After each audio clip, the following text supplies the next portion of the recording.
Hi, everybody, and welcome to the second episode in English of A Day in a Female Life Stories of Ordinary Violence. I'm here with Mees. Hi.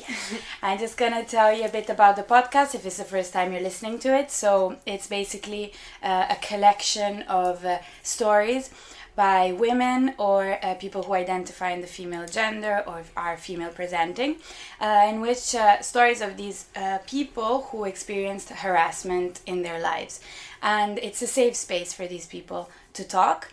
And if you want to be on the show, please send an email at femamelifepodcast@gmail.com. If you don't want to be on the podcast, but you still want to share your experience with us, please do, and you're welcome to. And we're gonna listen to you, read your story, and be with you. And okay, so back to Mees. How are you today? I'm good. How are you? I'm fine, thank you. Better after the cookie we just had, definitely. Okay, so do you want to tell me a story, or more than one, or none, or just a feeling? I think I have like three major things that I remember and that affected me in some way. Okay. Like three over the last 8 years or something. Okay. Good memory. Yeah. Not a good memory. Not a good memory, but so Not a then good these memory. three were important. Yeah. Okay. Yeah, exactly. So the first one was when I was 15, 16 years old and I was working in a supermarket, just like Robin last week. Yeah. And I was working behind a register, and there was this guy who would come in every hour to buy a single can of soda or just something small every hour when I was working. And he would always pay at my register. And then at a certain point he started to make inappropriate comments, and when I was scanning his products, he would touch my hand and stuff. And one of the comments I remember was that I wonder what's underneath your working overalls and stuff, very How I don't old know. were you?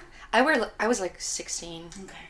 And I think he was in his early mid 30s or something.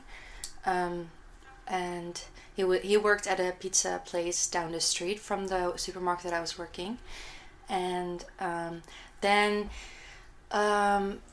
so he would come in every time that I was working, and he would start to, once I had days off, he would ask my colleagues oh, when is Mees coming back, and what are her working hours and stuff. And he once waited for me outside the supermarket and followed me home, and talking to you, or talking to me, and then he would say yeah, I want to take care of you, and I want to be the man in your life and stuff. And it was really creepy. Yeah. And at a certain point I felt really unsafe because he would come in every time and make inappropriate comments. And I told my boss, and they gave him a supermarket ban, so he couldn't come in for half a year. But then, half a year later, he was allowed to come in again, and they would call, my boss would call me on my, register phone every time he entered the store, and I would have to, run up to the staff room until he left the store again. So it was really, uncomfortable, and I was just, looking over my shoulder all the time while working, and it was just weird. Because also, fun fact, well, quite important for the story, my boyfriend at the time, when I was 16... he was working with this guy at the pizza place, and he told me that he was actually on trial for harassing his ex girlfriend with an axe, with a giant an axe. Yeah. Oh, okay. And so that was really creepy. What the hell? Yeah. But couldn't they put the ban again?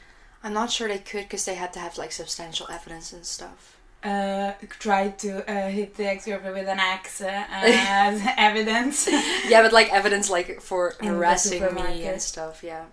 Oh god, that's so bad. And did it eventually end when you stopped working there, or? I stopped working there, and then I would see him I'm so sorry. I'm still on. I would see him every once in a while. I mean, I would see him across the street or something, because the supermarket was quite close to my parents' house as well. But I never ran into him or talked to him again it just kind of went away. Yeah. But yeah. That's so bad. It was bad. really uncomfortable. But were there other people...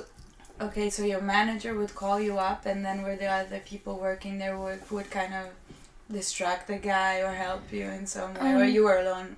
Yeah, because every time, like, the service desk was right by the entrance, so they would, like, my manager could see everyone walking into the store, and they would call me right away, and I would, like, run up to the staff room. It was really weird. That's so bad. And just wait for him to go again. And it's so bad that he just got away with it. I mean, he's probably just went on living his life. Because I feel like in the Netherlands, because that's where I'm from, it's only, like, recently that they have started to take, like, the actual experience of girls as evidence. Yeah, okay. Because before that it was just like, it's not evidence if it's just a story, you know. And now they take it really seriously, because there's been, like, major cases of harassment also within, like, big media productions and stuff. So it's a very hot topic, and it's I think they're like changing the laws when it comes to, like, substantial evidence regarding sexual assault. So that's good. God. Yeah. So I think that if it would happen now, then they would probably take it, like, more seriously. They would take more steps, probably. Yeah. And you were so young. I was 16 or something. 15. Yeah, that was weird. Did you, like, stop working there because of that, or it was one of the reasons why you stopped working? It was one of the reasons, definitely. Because it was just not, I wasn't having fun, like, going to work. I was, like, not excited to. I was dreading going to work. Yeah. That's so sad. I'm sad that nothing, like, other than the manager calling you up, which is not very like, professional. Because they couldn't, like, extend the ban because they didn't have any substantial evidence or anything. Sorry. You have to go through that. It's okay. Okay, so that was a rough start. Yeah. The second situation was a little worse. Okay. In a sense, I was working at a restaurant. All my stories are like working somewhere. Go girl. Okay. So it takes place everywhere in society. Okay. I was working in a restaurant, and me and my friend, she also works there. We closed up, and we went to have a drink at the guy's place that she was hooking up with, and then a guy who worked in the kitchen also joined us. So we were with the four of us, and we just had some drinks, listened to music, and just played some games. And after a while, because we closed up like very late, like around 2 at night, like in the morning, and let me think. So I think it was like around 4 that I realized that I had forgotten my house keys, and I was staying at my parents' place at the time, because over summer I had to leave my campus residence, and then after summer I would like move into campus residence again. And so over the summer I was staying at my parents, and the guy's place that we went to was pretty close to my parents' place, but I realized that I had forgotten my house keys. So the guy the owner of the house. Like the owner of the house, he was like, "Oh, you can stay here, and I will go home with my friend." Like the girl, because they were kind of like hooking up. Leave the house for you. Yeah, so that I could like stay there, and he was planning on like staying at his girlfriend's either way. So they left, and the guy from the kitchen left, and I got like undressed and got into bed, and I fell asleep quite soon because like I had a few beers and I was just really tired.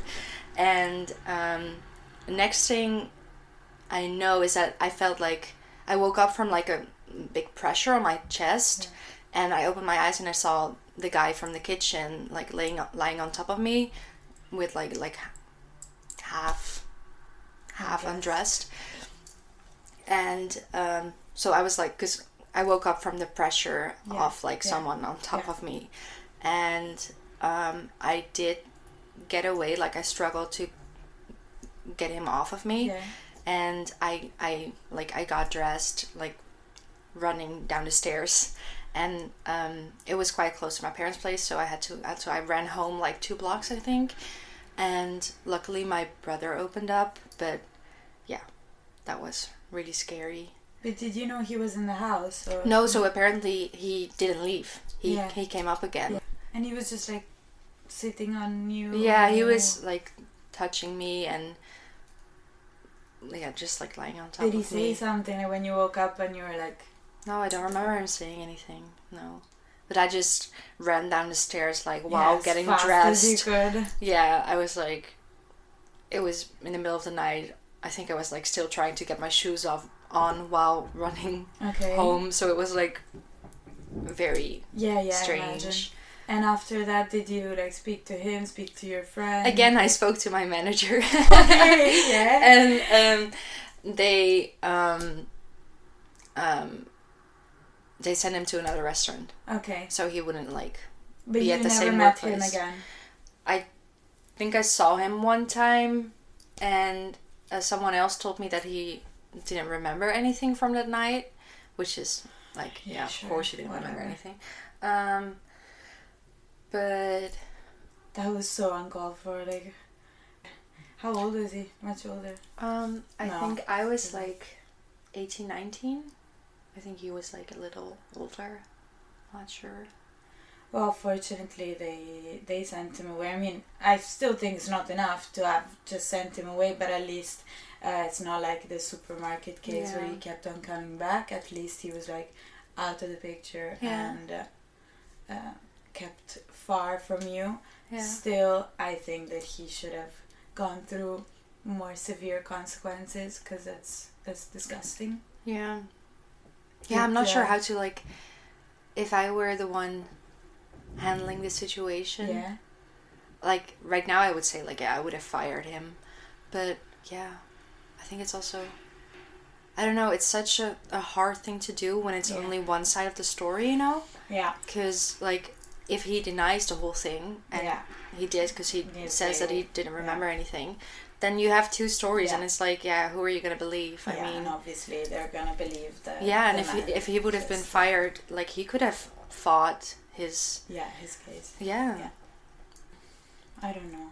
It's it's crazy, but on the other hand, it would have been, I don't know, it would have been hard to, again, prove, and it's just shitty that you have to, like, have evidence. No, it's disgusting. I find that there has to be a way to believe the woman without, like, there have been cases, they continue to be in which after harassment, like sexual harassment, people, like doctors, put their hands in a woman's body to see if there's any evidence, like physical evidence, and I find that is absolutely disgusting.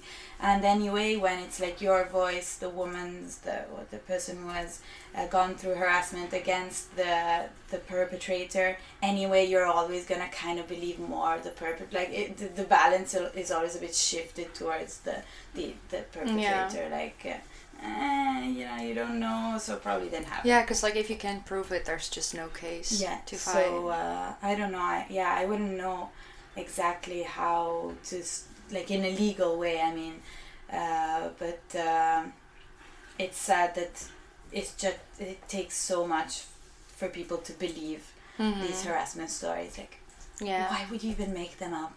Like, that's my question. Like, why would you just like wake up and say, he sat on me because you want him out of the pizza place? Like, I don't know. Yeah. Like, why would you invent that story? Why would you go through the pain, through the trauma?